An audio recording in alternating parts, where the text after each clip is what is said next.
Cloudy biscuit box చేయడానికి మనకు ducks biscuit తీసుకున్నాను. మీరు ఏ బిస్కెట్స్ అయినా తీసుకోవచ్చు. ఇక్కడ యాడ్ చేస్తాను చూడండి, అవే ఇవంతా కోకోనట్ ఫ్లేవర్తోనే ఉంటాయి.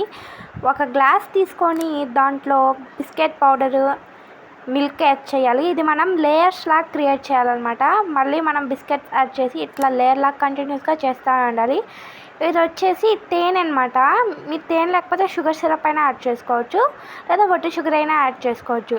మళ్ళీ ఇట్లా బిస్కెట్ పౌడర్ చేసి మనం లేయర్స్ లాగా కంటిన్యూస్గా చేస్తూ ఉండాలి.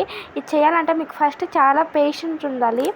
ఇదే ది మెయిన్ ఇంగ్రీడియంట్ అనమాట. ఉడకపెట్టిన సేమియా వేసి దాని మీద తేనె వేసి ఇంకా మళ్ళీ క్లౌడ్స్ క్రియేట్ చేస్తూనే ఉండాలి.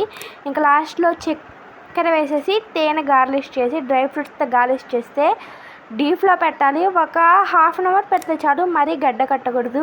ఆ లేయర్స్ చూసారా, లేయర్స్గా. ఇందుకే నేను క్లౌడీ బిస్కెట్ బాక్స్ అన్నాను. ఇంకా ఒక స్పూన్తో ఇలా ఈ సమ్మర్లో తింటే ఎంతో యమ్మీగా చాలా రిఫ్రెషింగ్ ఉంటుంది.